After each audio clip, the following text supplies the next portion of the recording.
Step into the shadows of London's underworld tonight with The Man with the Twisted Lip, one of Sherlock Holmes's most cunning mysteries, presented as your perfect sleep-inducing audiobook. You've clicked for a captivating mystery and a pathway to deep relaxation, and that's precisely what awaits. In this classic by Arthur Conan Doyle, a respectable gentleman vanishes from an opium den, with all clues pointing to a disfigured beggar. But is anything truly as it seems when the greatest detective is on the case? We've combined this intricate Sherlock Holmes narrative with specially designed red-light visuals and gentle narration, crafted to help you unwind and achieve peaceful sleep. This isn't just an audiobook. It's a tranquil yet thrilling escape, designed to quiet your mind while a profound mystery of identity unfolds. What shocking double life is being led? And how will Holmes's keen intellect unravel this master of disguise? Settle in, and let this clever tale guide you to serene slumber. Before we uncover the truth, if you're already feeling the calming effects, please take a moment to like this video, share your thoughts in the comments, and subscribe for more classic audiobooks designed for your best night's sleep. The Man with the Twisted Lip. S.A. Whitney, brother of the late Elias Whitney, was deeply addicted to opium. The habit, I understand, began as a foolish college escapade. Having read De Quincey's descriptions of his dreams, Whitney had drenched his tobacco with laudanum, hoping to achieve similar effects. He soon discovered, as many others have, that the practice is far easier to acquire than to abandon. 4 years he remained a slave to the drug, an object of both horror and pity to his friends and family. I can picture him still, his face yellow and pasty, eyelids drooping, pupils mere pinpoints, all huddled in a chair, the ruin of a once noble man. One night, in June of '89, my doorbell rang, just as a man might give his first yawn and glance at the clock. I sat up in my chair, and my wife laid her needlework aside, a small frown of disappointment on her face. "A patient," she sighed. "You'll have to go out." I groaned, having just returned from a tiring day. We soon heard the door open, a few hurried words, and then quick steps upon the linoleum. Our own door flew open, and a lady, dressed in dark fabric with a black veil, entered the room. "You'll excuse my calling so late," she began, then, suddenly losing control, she rushed forward, threw her arms around my wife's neck, and sobbed on her shoulder. "Oh, I'm in such trouble," she cried. "I desperately need a little help." "Why," said my wife, pulling up her veil, "it's Kate Whitney. How you startled me, Kate. I had no idea who you were when you came in. I didn't know what else to do, so I came straight to you. That was always the way. People in distress came to my wife like birds drawn to a lighthouse. It was very sweet of you to come. Now, you must have some wine and water and sit here comfortably to tell us all about it. Or would you rather I send James off to bed?" "Oh, no, no. I need the doctor's advice and help, too. It's about ISA. He hasn't been home for 2 days. I'm so frightened of him." It was not the first time she had spoken to us of her husband's trouble, to me as a doctor, and to my wife as an old friend and school companion. We soothed and comforted her with what words we could find. Did she know where her husband was?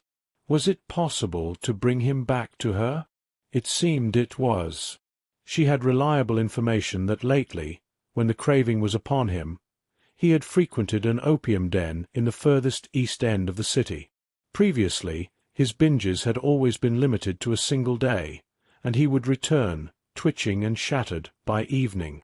But now the spell had lasted 48 hours, and he lay there, doubtless among the dockside derelicts, breathing in the poison or sleeping off its effects. There he was to be found, she was certain, at the Bar of Gold, in Upper Swandam Lane. But what was she to do? How could she, a young and timid woman, enter such a place and retrieve her husband from among the ruffians who surrounded him? Such was the situation, and, of course, there was only one solution. Might I not escort her to this place? And then a second thought struck me. Why should she come at all?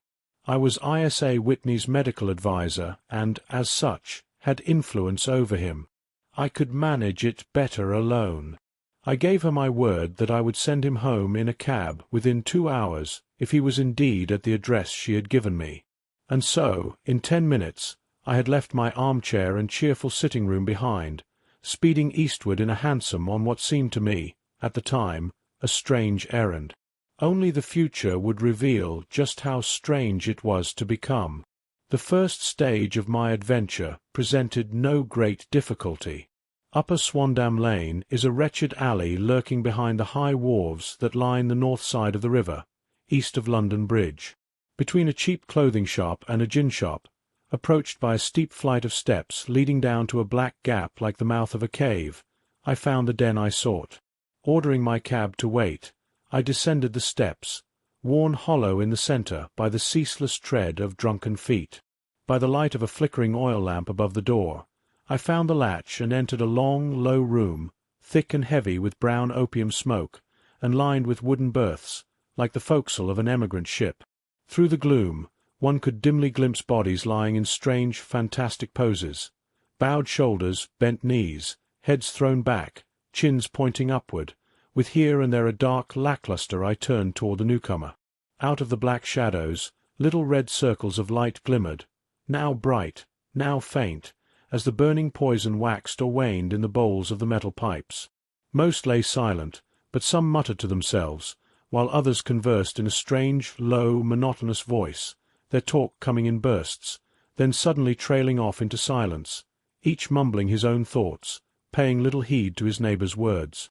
At the far end was a small brazier of burning charcoal, beside which, on a 3-legged wooden stool, sat a tall, thin old man, his jaw resting on his 2 fists, his elbows on his knees, staring into the fire.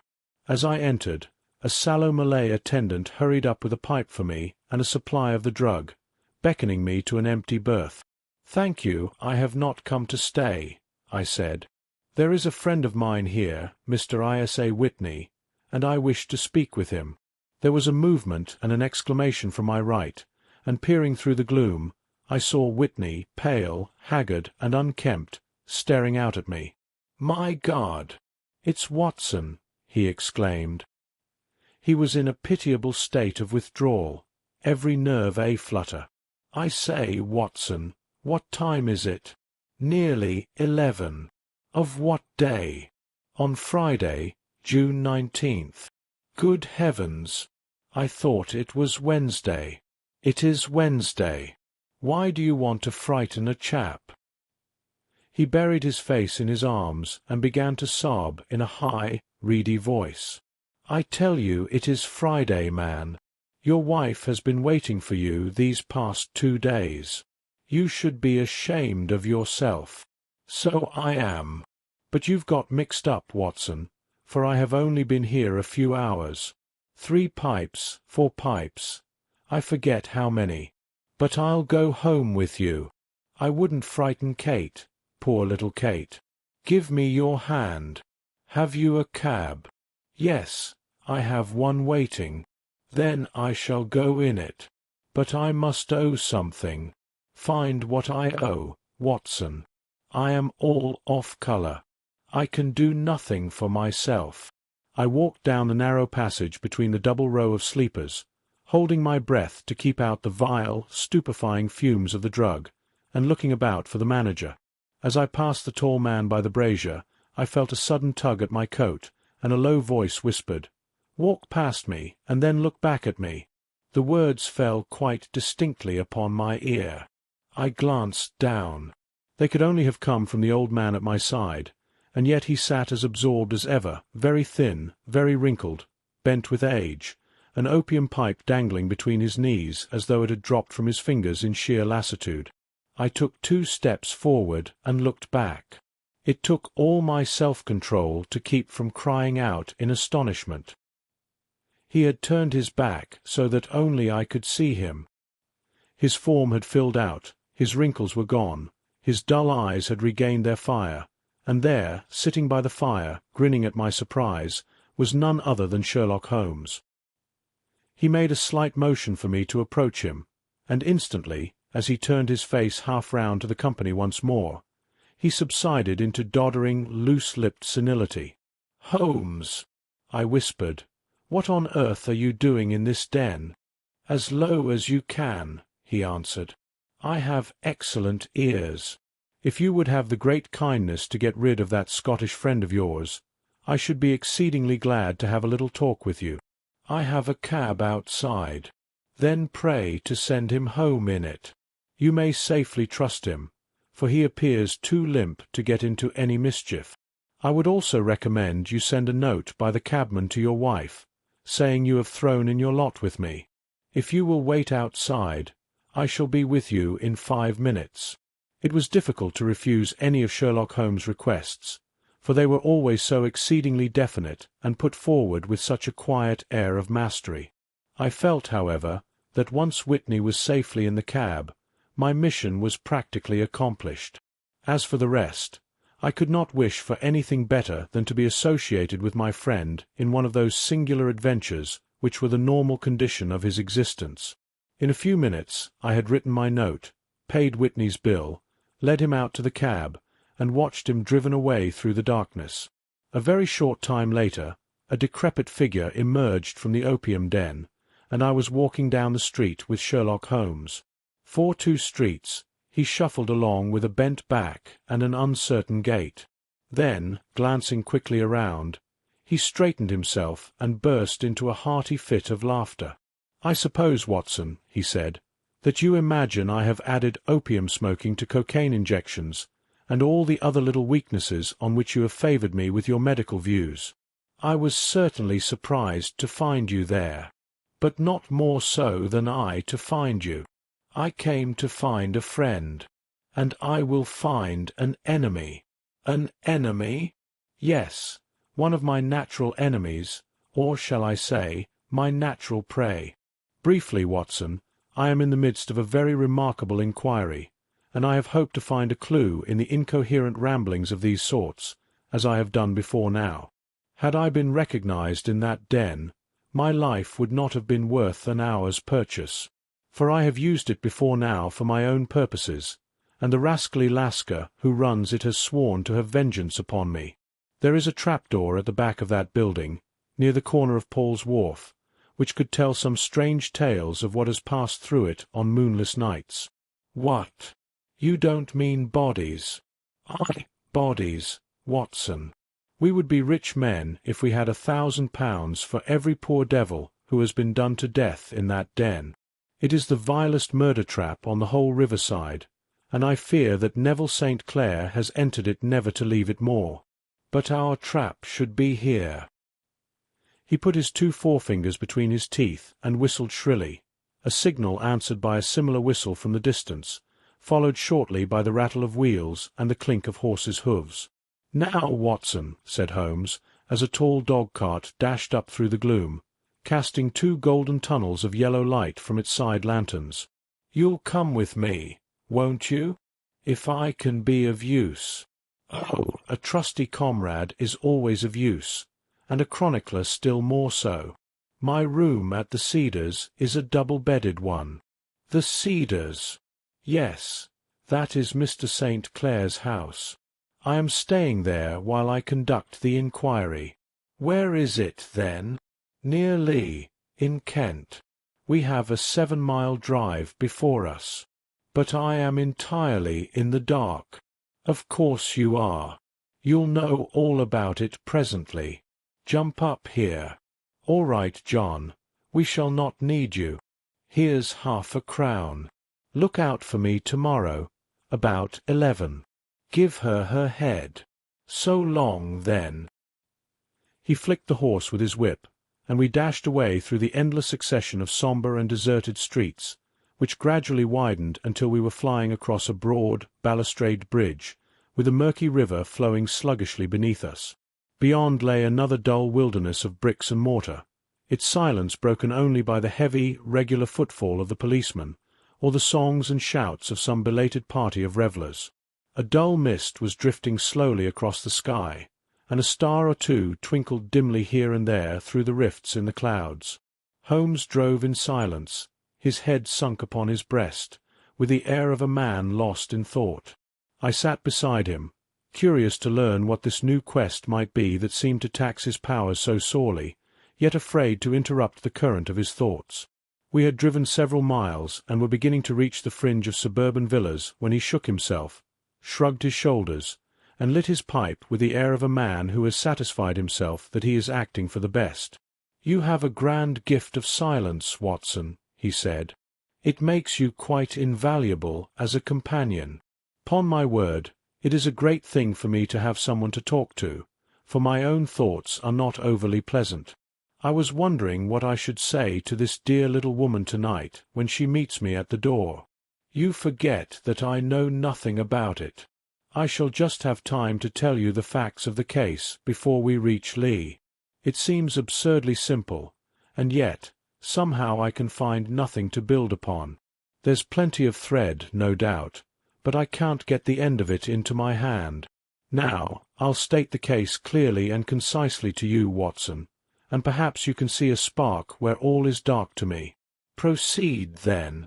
Some years ago, to be precise, in May of 1884, a gentleman named Neville St. Clair came to Lee. He appeared to have plenty of money. He took a large villa, landscaped the grounds beautifully, and lived in good style. Gradually, he made friends in the neighborhood, and in 1887 he married the daughter of a local brewer, with whom he now has 2 children. He had no stated occupation, but was interested in several companies, and typically went into town in the morning, returning by the 5:14 train from Cannon Street every night. Mr. St. Clair is now 37 years of age. He is a man of temperate habits, a good husband, a very affectionate father, and popular with all who know him. I might add that his total debts at the present moment, as far as we have been able to ascertain, amount to £88 10s, while he has £220 standing to his credit in the Capital and Counties Bank. There is no reason, therefore, to think that money troubles have been weighing on his mind. Last Monday, Mr. Neville St. Clair went into town rather earlier than usual. Before he left, he mentioned that he had 2 important tasks to complete, and that he would bring his little boy home a box of bricks. Now, by the merest chance, his wife received a telegram that same Monday, very shortly after his departure. It stated that a small parcel of considerable value, which she had been expecting, was waiting for her at the offices of the Aberdeen Shipping Company. If you are familiar with London, you will know that the company's office is on Fresno Street, which branches out of Upper Swandam Lane, where you found me tonight. Mrs. St. Clair had her lunch, set out for the city, did some shopping, proceeded to the company's office, collected her packet, and found herself, at exactly 4:35, walking through Swandam Lane on her way back to the station. Have you followed me so far? It is very clear. If you recall, Monday was an exceedingly hot day. Mrs. St. Clair walked slowly, glancing about in the hope of seeing a cab, as she disliked the neighborhood in which she found herself. As she walked down Swandam Lane, she suddenly heard an exclamation or cry. She was struck cold to see her husband looking down at her and, as it seemed to her, beckoning from a second-floor window. The window was open, and she distinctly saw his face, which she describes as being terribly agitated. He waved his hands frantically to her, then vanished from the window so suddenly that it seemed he had been pulled back by some irresistible force from behind.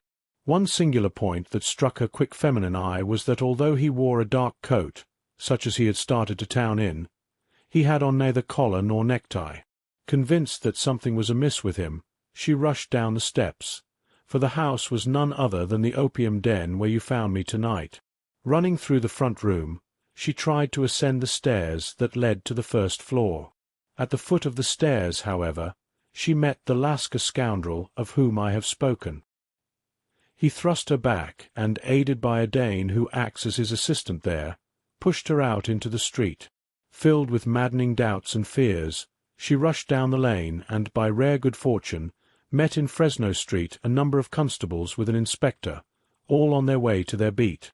The inspector and 2 men accompanied her back, and despite the proprietor's continued resistance, they made their way to the room where Mr. St. Clair had last been seen. There was no sign of him there.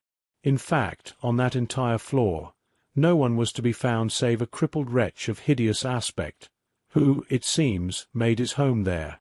Both he and the Lascar stoutly swore that no one else had been in the front room during the afternoon. So determined was their denial that the inspector was staggered, and had almost come to believe that Mrs. St. Clair had been deluded. Then, with a cry, she sprang at a small deal box lying on the table and tore the lid from it. Out fell a cascade of children's bricks. It was the toy he had promised to bring home.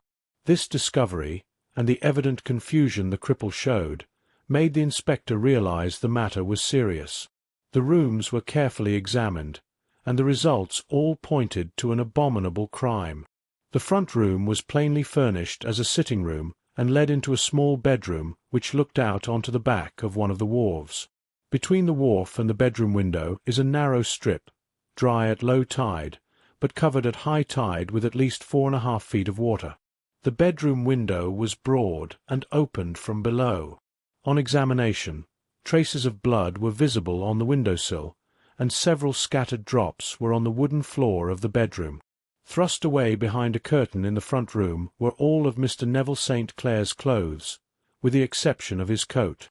His boots, his socks, his hat, and his watch, all were there. There were no signs of violence on any of these garments, and no other traces of Mr. Neville St. Clair. Out of the window he must apparently have gone, for no other exit could be discovered. The ominous bloodstains upon the still offered little hope that he could save himself by swimming, for the tide was at its very highest at the moment of the tragedy. Now, as to the villains who seemed immediately implicated in the matter. The Lascar was known to be a man of the vilest background, but, by Mrs. St. Clair's story, he was known to have been at the foot of the stairs within a very few seconds of her husband's appearance at the window. Therefore, he could hardly have been more than an accessory to the crime. His defence was one of absolute ignorance, and he protested that he had no knowledge of the doings of Hugh Boone, his lodger, and that he could not account in any way for the presence of the missing gentleman's clothes. So much for the Lascar manager.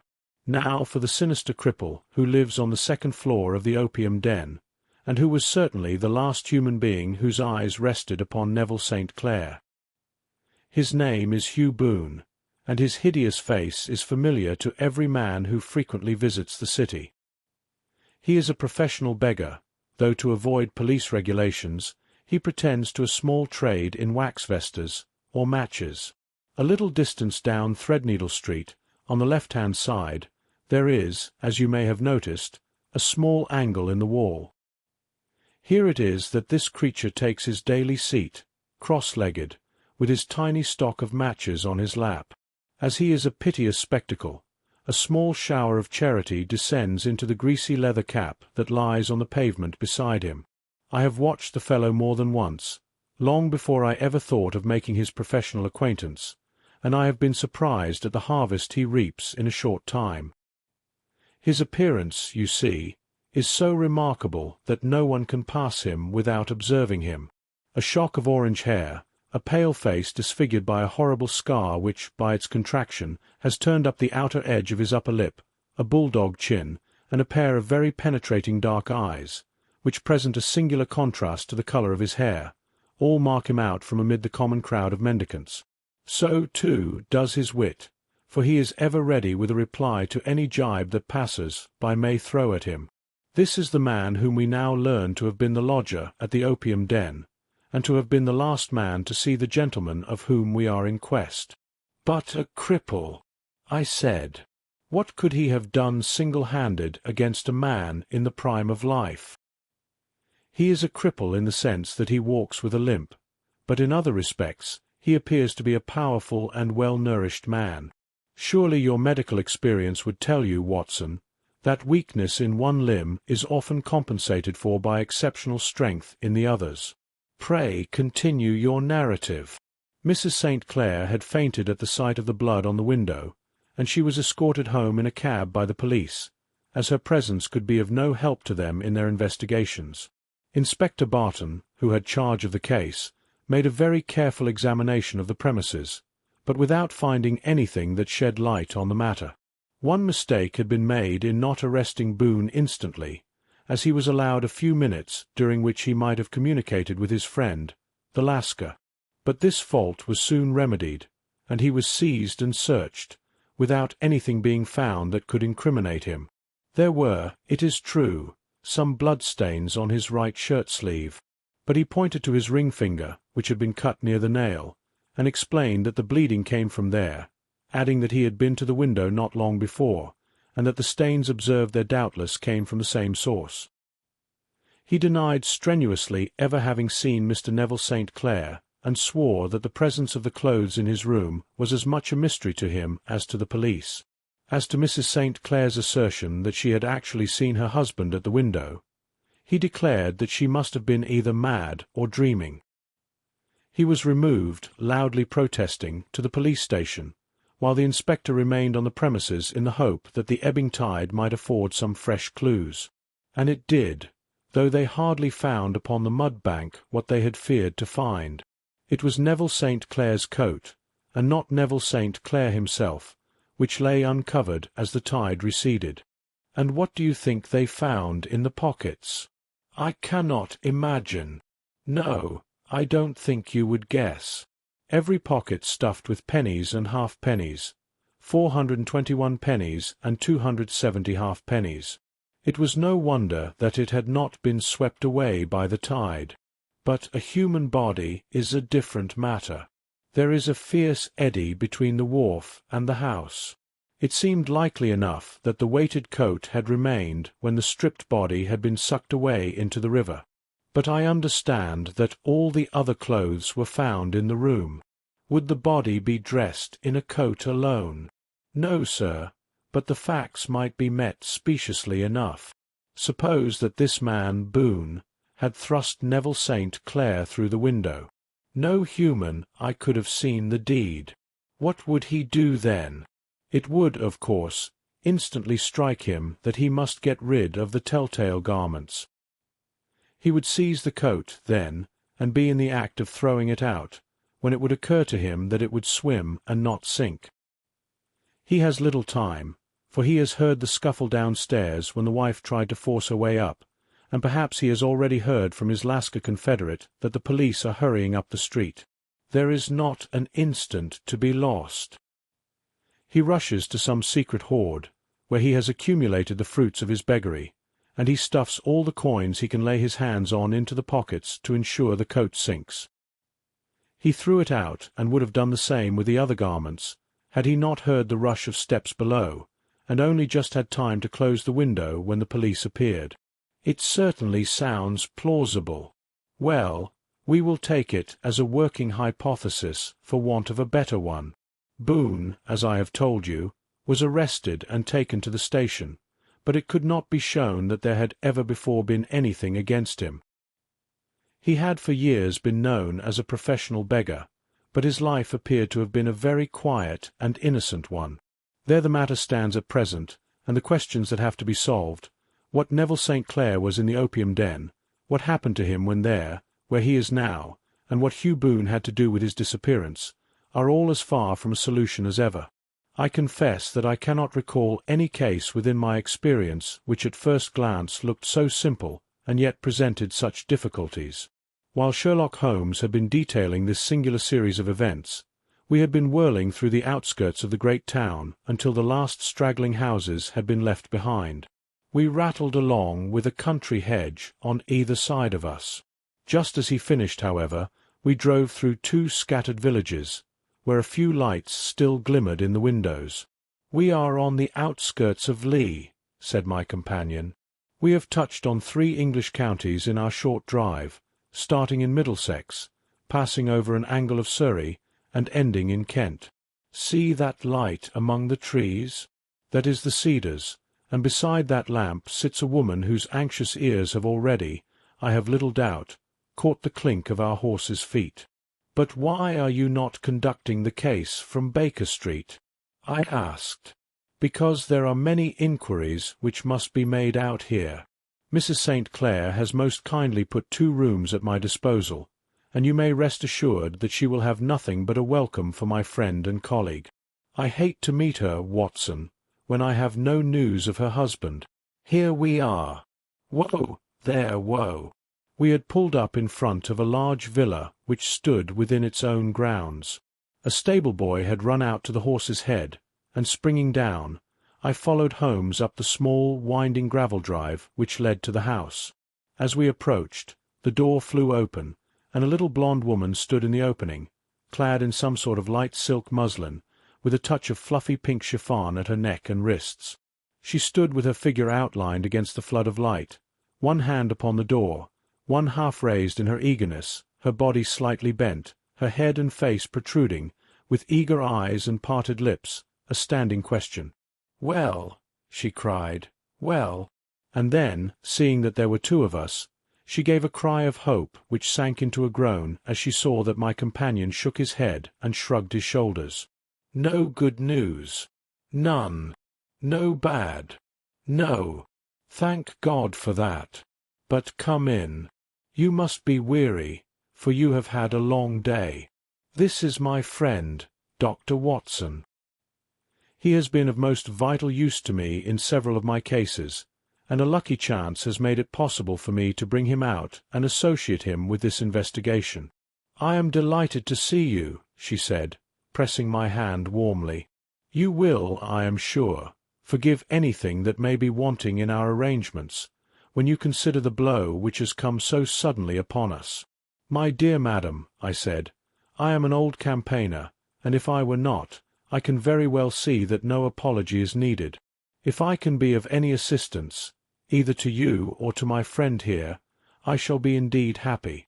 "Now, Mr. Sherlock Holmes," said the lady as we entered a well-lit dining-room, upon the table of which a cold supper had been laid out, "I would very much like to ask you 1 or 2 plain questions, to which I beg that you will give a plain answer." "Certainly, madam. Do not worry about my feelings. I am not hysterical, nor given to fainting. I simply wish to hear your real opinion." "Upon what point? In your heart of hearts, do you think that Neville is alive?" Sherlock Holmes seemed to be embarrassed by the question. "Frankly now," she repeated, standing upon the rug and looking keenly down at him as he leaned back in a basket-chair. "Frankly, then, madam, I do not. You think that he is dead?" "I do." "Murdered?" "I don't say that." "Perhaps. And on what day did he meet his death?" "On Monday." "Then perhaps, Mr. Holmes, you will be good enough to explain how it is that I have received a letter from him today." Sherlock Holmes sprang out of his chair as if he had been galvanized. "What?" he roared. "Yes, today." She stood smiling, holding up a little slip of paper in the air. "May I see it?" "Certainly." He snatched it from her in his eagerness, and smoothing it out upon the table, he drew over the lamp and examined it intently. I had left my chair and was gazing at it over his shoulder. The envelope was a very coarse one, and was stamped with the Gravesend postmark and with the date of that very day, or rather of the day before, for it was considerably after midnight. "Coarse writing," murmured Holmes. "Surely this is not your husband's writing, madam?" "No, but the enclosure is." I also perceive that whoever addressed the envelope had to go and inquire as to the address. "How can you tell that?" "The name, you see, is in perfectly black ink, which has dried itself. The rest is of a greyish colour, which shows that blotting paper has been used. If it had been written straight off, and then blotted, none would be of a deep black shade. This man has written the name, and there has then been a pause before he wrote the address, which can only mean that he was not familiar with it. It is, of course, a trifle, but there is nothing so important as trifles. Let us now see the letter. There has been an enclosure here. Yes, there was a ring. His signet ring. And you are sure that this is your husband's hand?" One of his hands. One. His hand when he wrote hurriedly. It is very unlike his usual writing, and yet I know it well. Dearest, do not be frightened. All will come well. There is a huge error which it may take some little time to rectify. Wait patiently. Neville. Written in pencil upon the fly-leaf of a book, octavo size, no watermark. Posted today in Gravesend by a man with a dirty thumb. And the flap has been gummed, if I am not very much in error, by a person who had been chewing tobacco. And you have no doubt that it is your husband's hand, madam? None. Neville wrote those words. And they were posted today at Gravesend. Well, Mrs. St. Clair, the clouds lighten, though I should not venture to say that the danger is over. But he must be alive, Mr. Holmes, unless this is a clever forgery to put us on the wrong scent. The ring, after all, proves nothing. It may have been taken from him. No, it is his very own writing. Very well. It may, however, have been written on Monday and only posted today. That is possible. If so, much may have happened between us. Oh, you must not discourage me, Mr. Holmes. I know that all is well with him. There is so much sympathy between us that I should know if evil came upon him. On the very day that I saw him last, he cut himself in the bedroom, and yet I in the dining-room rushed upstairs instantly with the utmost certainty that something had happened. Do you think that I would respond to such a trifle and yet be ignorant of his death? I have seen too much not to know that the impression of a woman may be more valuable than the conclusion of an analytical reasoner. And in this letter you certainly have a very strong piece of evidence to corroborate your view. But if your husband is alive and able to write letters, why should he remain away from you? I cannot imagine. It is unthinkable. And on Monday he made no remarks before leaving you? No. And you were surprised to see him in Swandam Lane? Very much so. Was the window open? Yes. Then he might have called you? He might. He only, as I understand, gave an inarticulate cry? Yes. A call for help, you thought? Yes. He waved his hands. But it might have been a cry of surprise. Astonishment at the unexpected sight of you might cause him to throw up his hands. It is possible. And you thought he was pulled back? He disappeared so suddenly. He might have leaped back. You did not see anyone else in the room? No, but this horrible man confessed to having been there, and the Lascar was at the foot of the stairs. Quite so. Your husband, as far as you could see, had his ordinary clothes on, but without his collar or tie. I distinctly saw his bare throat. Has he ever spoken of Swandam Lane? Never. Has he ever shown any signs of having taken opium? Never. Thank you, Mrs. St. Clair.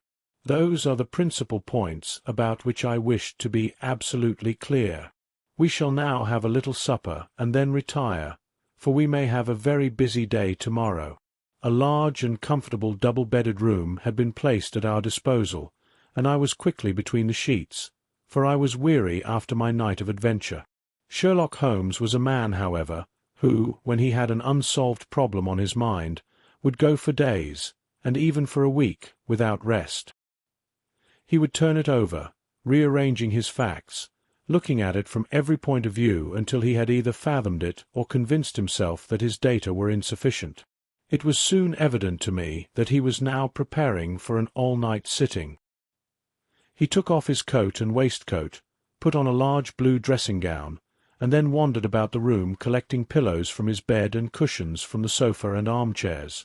With these he constructed a sort of Eastern divan, upon which he perched himself cross-legged, with an ounce of shag tobacco and a box of matches laid out in front of him. In the dim light of the lamp I saw him sitting there, an old briar pipe between his lips, his eyes fixed vacantly upon the corner of the ceiling, the blue smoke curling up from him, silent, motionless, with a light shining upon his strong-set aquiline features. So he sat as I dropped off to sleep, and so he sat when a sudden exclamation caused me to wake up, and I found the summer sun shining into the apartment. The pipe was still between his lips, the smoke still curled upward, and the room was full of a dense tobacco haze, but nothing remained of the heap of shag which I had seen the previous night. "Awake, Watson?" he asked. "Yes." "Game for a morning drive?" "Certainly." "Then dress. No one is stirring yet, but I know where the stable-boy sleeps, and we shall soon have the trap out." He chuckled to himself as he spoke. His eyes twinkled, and he seemed a different man from the sombre thinker of the previous night. As I dressed, I glanced at my watch. It was no wonder that no one was stirring. It was 25 minutes past 4. I had hardly finished when Holmes returned with the news that the boy was harnessing the horse. "I want to test a little theory of mine," he said, pulling on his boots. "I think, Watson, that you are now standing in the presence of one of the most absolute fools in Europe. I deserve to be kicked from here to Charing Cross. But I think I have the key to the affair now." "And where is it?" I asked, smiling. "In the bathroom," he answered. "Oh, yes, I am not joking," he continued, seeing my look of incredulity. "I have just been there, and I have taken it out, and I have got it in this Gladstone bag. Come on, my boy, and we shall see whether it will not fit the lock." We made our way downstairs as quietly as possible, and out into the bright morning sunshine. In the road stood our horse and trap, with a half-clad stable-boy waiting at the head. We both sprang in, and away we dashed down the London road. A few country carts were stirring, bearing vegetables to the metropolis, but the lines of villas on either side were as silent and lifeless as some city in a dream. "It has been in some points a singular case," said Holmes, flicking the horse on into a gallop. "I confess that I have been as blind as a mole, but it is better to learn wisdom late than never to learn it at all. In town, the earliest risers were just beginning to look sleepily from their windows as we drove through the streets of the Surrey side. Passing down the Waterloo Bridge Road, we crossed over the river, and dashing up Wellington Street, wheeled sharply to the right and found ourselves in Bow Street. Sherlock Holmes was well known to the force, and the two constables at the door saluted him. One of them held the horse's head while the other led us in. "Who is on duty?" asked Holmes. "Inspector Bradstreet, sir." "Ah, Bradstreet, how are you?" A tall, stout official had come down the stone-flagged passage, in a peaked cap and frogged jacket. "I wish to have a quiet word with you, Bradstreet." "Certainly, Mr. Holmes. Step into my room here." It was a small, office-like room, with a huge ledger upon the table, and a telephone projecting from the wall. The inspector sat down at his desk. "What can I do for you, Mr. Holmes?" "I called about that beggar man, Boone, the one who was charged with being concerned in the disappearance of Mr. Neville St. Clair, of Lee." "Yes." "He was brought up and remanded for further inquiries." "So I heard. You have him here, in the cells. Is he quiet?" "Oh, he gives no trouble. But he is a dirty scoundrel." "Dirty? I would like to see him very much." "Would you? That is easily done. Come this way. You can leave your bag." "No, I think that I'll take it." "Very good. Come this way, if you please." He led us down a passage, opened a barred door, passed down a winding stair, and brought us to a whitewashed corridor with a line of doors on each side. "The third on the right is his," said the inspector. "Here it is." He quietly shot back a panel in the upper part of the door and glanced through. "He is asleep," he said. "You can see him very well." We both put our eyes to the grating. The prisoner lay with his face towards us, in a very deep sleep, breathing slowly and heavily. He was a middle-sized man, coarsely clad as befitted his calling, with a coloured shirt protruding through the rent in his tattered coat. He was, as the inspector had said, extremely dirty, but the grime which covered his face could not conceal its repulsive ugliness. A broad weal from an old scar ran right across it from eye to chin, and by its contraction had turned up one side of the upper lip, so that 3 teeth were exposed in a perpetual snarl. A shock of very bright red hair grew low over his eyes and forehead. "He's a beauty, isn't he?" said the inspector. "He certainly needs a wash," remarked Holmes. "I had an idea that he might, and I took the liberty of bringing the tools with me." He opened his Gladstone bag as he spoke, and took out, to my astonishment, a very large bath sponge. He! You are a funny one," chuckled the inspector. "Now, if you will have the great goodness to open that door very quietly, we will soon make him cut a much more respectable figure." "Well, I don't know why not," said the inspector. "He doesn't look a credit to the Bow Street cells, does he?" He slipped his key into the lock, and we all very quietly entered the cell. The sleeper half turned, and then settled down once more into a deep slumber. Holmes stooped to the water-jug, moistened his sponge, and then rubbed it twice vigorously across and down the prisoner's face. "Let me introduce you," he shouted, "to Mr. Neville St. Clair of Lee, in the county of Kent. Never in my life have I seen such a sight." The man's face peeled off under the sponge like the bark from a tree. Gone was the coarse brown tint. Gone, too, was the horrid scar which had seamed it across, and the twisted lip which had given the repulsive sneer to the face.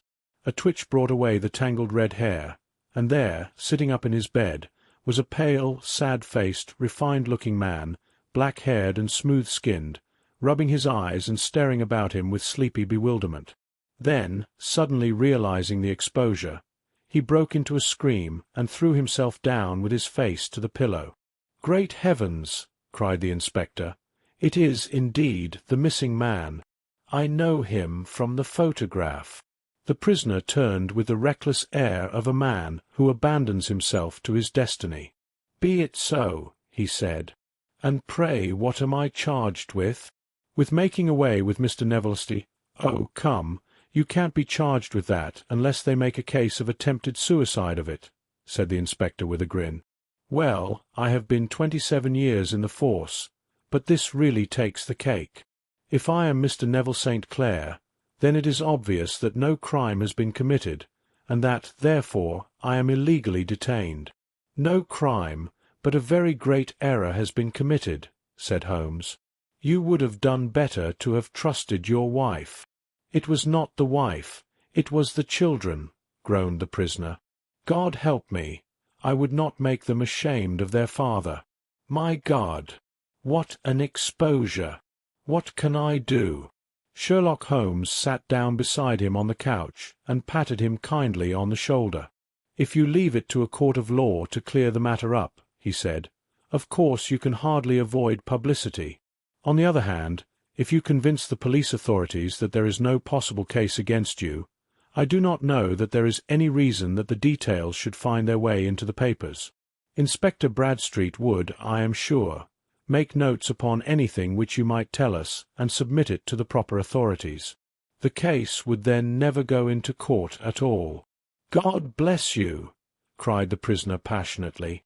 "I would have endured imprisonment, aye, even execution, rather than have left my miserable secret as a family blot to my children. You are the first who has ever heard my story. My father was a schoolmaster in Chesterfield, where I received an excellent education.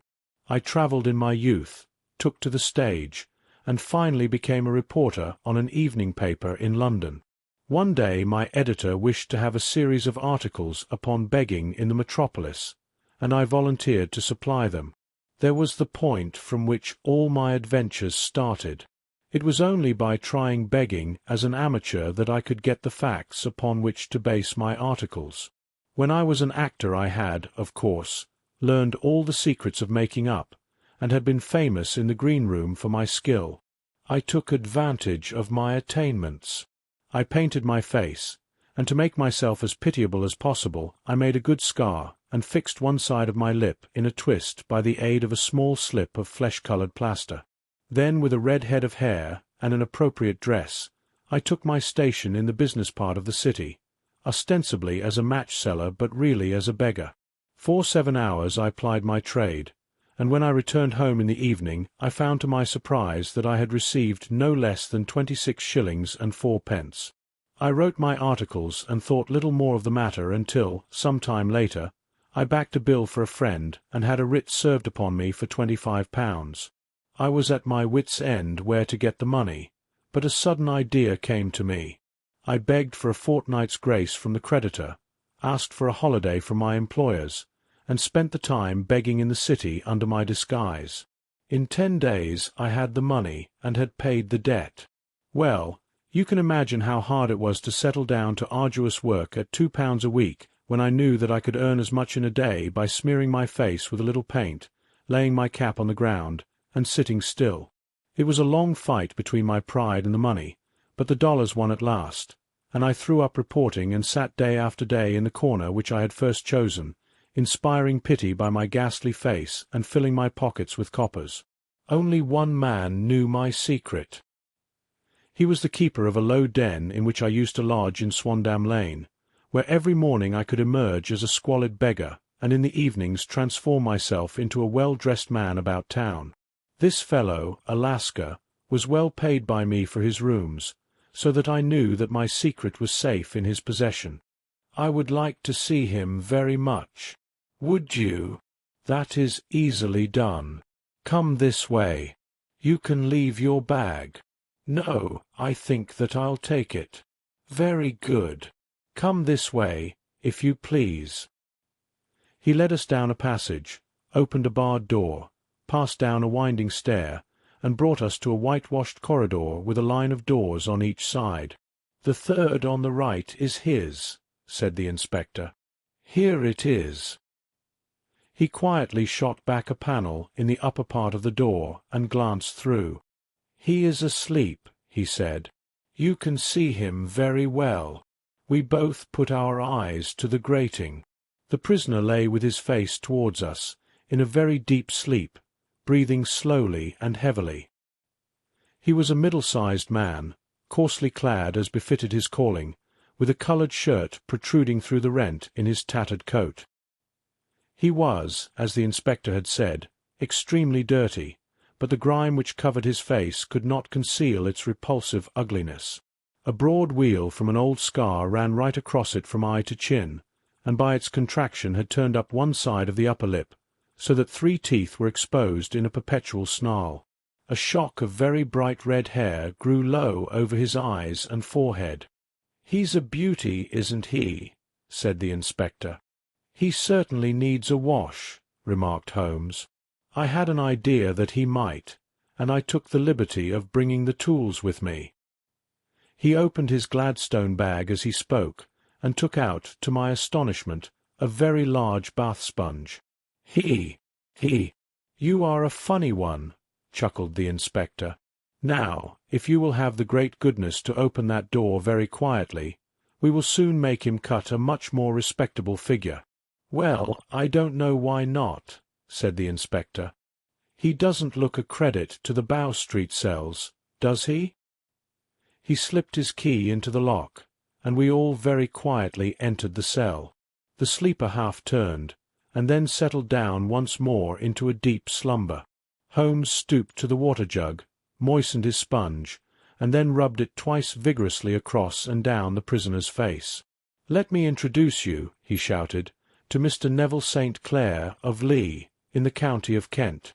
Never in my life have I seen such a sight." The man's face peeled off under the sponge like the bark from a tree. Gone was the coarse brown tint. Gone, too, was the horrid scar which had seamed it across, and the twisted lip which had given the repulsive sneer to the face. A twitch brought away the tangled red hair, and there, sitting up in his bed, was a pale, sad-faced, refined-looking man, black-haired and smooth-skinned, rubbing his eyes and staring about him with sleepy bewilderment. Then, suddenly realizing the exposure, he broke into a scream and threw himself down with his face to the pillow. "Great heavens!" cried the inspector. "It is, indeed, the missing man. I know him from the photograph." The prisoner turned with the reckless air of a man who abandons himself to his destiny. "Be it so," he said. "And pray what am I charged with?" "With making away with Mr. Neville St. "Oh, come, you can't be charged with that unless they make a case of attempted suicide of it," said the inspector with a grin. "Well, I have been 27 years in the force, but this really takes the cake. If I am Mr. Neville St. Clair, then it is obvious that no crime has been committed, and that, therefore, I am illegally detained." "No crime, but a very great error has been committed," said Holmes. "You would have done better to have trusted your wife." "It was not the wife, it was the children," groaned the prisoner. "God help me, I would not make them ashamed of their father. My God! What an exposure! What can I do?" Sherlock Holmes sat down beside him on the couch and patted him kindly on the shoulder. "If you leave it to a court of law to clear the matter up," he said, "of course you can hardly avoid publicity. On the other hand, if you convince the police authorities that there is no possible case against you, I do not know that there is any reason that the details should find their way into the papers. Inspector Bradstreet would, I am sure, make notes upon anything which you might tell us and submit it to the proper authorities. The case would then never go into court at all." "God bless you!" cried the prisoner passionately. "I would have endured imprisonment, aye, even execution, rather than have left my miserable secret as a family blot to my children. You are the first who has ever heard my story. My father was a schoolmaster in Chesterfield, where I received an excellent education. I travelled in my youth, took to the stage, and finally became a reporter on an evening paper in London. One day my editor wished to have a series of articles upon begging in the metropolis, and I volunteered to supply them. There was the point from which all my adventures started. It was only by trying begging as an amateur that I could get the facts upon which to base my articles. When I was an actor I had, of course, learned all the secrets of making up, and had been famous in the green room for my skill. I took advantage of my attainments. I painted my face, and to make myself as pitiable as possible I made a good scar and fixed one side of my lip in a twist by the aid of a small slip of flesh-coloured plaster. Then, with a red head of hair and an appropriate dress, I took my station in the business part of the city, ostensibly as a match-seller but really as a beggar. For 7 hours I plied my trade, and when I returned home in the evening I found to my surprise that I had received no less than 26 shillings and 4 pence.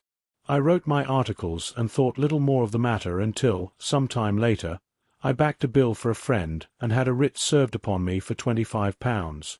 I was at my wits' end where to get the money, but a sudden idea came to me. I begged for a fortnight's grace from the creditor, asked for a holiday from my employers, and spent the time begging in the city under my disguise. In 10 days I had the money and had paid the debt. Well, you can imagine how hard it was to settle down to arduous work at £2 a week when I knew that I could earn as much in a day by smearing my face with a little paint, laying my cap on the ground, and sitting still. It was a long fight between my pride and the money, but the dollars won at last, and I threw up reporting and sat day after day in the corner which I had first chosen, inspiring pity by my ghastly face and filling my pockets with coppers. Only one man knew my secret. He was the keeper of a low den in which I used to lodge in Swandam Lane, where every morning I could emerge as a squalid beggar, and in the evenings transform myself into a well-dressed man about town. This fellow, Alaska, was well paid by me for his rooms, so that I knew that my secret was safe in his possession. Well, very soon I found that I was saving considerable sums of money. I do not mean that any beggar in the streets of London could earn £700 a year, which is less than my average takings, but I had exceptional advantages in my power of making up, and also in a facility of repartee, which improved by practice and made me quite a recognized character in the city. All day a stream of pennies, varied by silver, poured in upon me, and it was a very bad day in which I failed to take £2. As I grew richer, I grew more ambitious, took a house in the country, and eventually married, without anyone having a suspicion as to my real occupation. My dear wife knew that I had business in the city. She knew little about what. Last Monday I had finished for the day and was dressing in my room above the opium den when I looked out of my window and saw, to my horror and astonishment, that my wife was standing in the street, with her eyes fixed full upon me. I gave a cry of surprise, threw up my arms to cover my face, and rushing to my confidant, the Lascar, entreated him to prevent anyone from coming up to me. I heard her voice downstairs, but I knew that she could not ascend. Swiftly I threw off my clothes, pulled on those of a beggar, and put on my pigments and wig. Even a wife's eyes could not pierce so complete a disguise. But then it occurred to me that there might be a search in the room, and that the clothes might betray me. I threw open the window, reopening by my violence a small cut which I had inflicted upon myself in the bedroom that morning. Then I seized my coat, which was weighted by the coppers which I had just transferred to it from the leather bag in which I carried my takings. I hurled it out of the window, and it disappeared into the Thames. The other clothes would have followed, but at that moment there was a rush of constables up the stairs, and a few minutes after I found, rather I confess, to my relief, that instead of being identified as Mr. Neville St. Clair, I was arrested as his murderer. I do not know that there is anything else for me to explain. I was determined to preserve my disguise as long as possible, and hence my preference for a dirty face. Knowing that my wife would be terribly anxious, I slipped off my ring and confided it to the Lascar at a moment when no constable was watching me, together with a hurried scrawl, telling her that she had no cause to fear. "That note only reached her yesterday," said Holmes. "Good God! What a week she must have spent." "The police have watched this Lascar," said Inspector Bradstreet, "and I can quite understand that he might find it difficult to post a letter unobserved. Probably he handed it to some sailor customer of his, who forgot all about it for some days." "That was it," said Holmes, nodding approvingly. "I have no doubt of it. But have you never been prosecuted for begging?" "Many times. But what was a fine to me?" "It must stop here, however," said Bradstreet. "If the police are to hush this thing up, there must be no more of Hugh Boone. I have sworn it by the most solemn oaths which a man can take. In that case, I think that it is probable that no further steps may be taken. But if you are found again, then all must come out. I am sure, Mr. Holmes, that we are very much indebted to you for having cleared the matter up. I wish I knew how you reached your results." "I reached this one," said my friend, "by sitting upon 5 pillows and consuming an ounce of shag. I think, Watson, that if we drive to Baker Street we shall be just in time for breakfast."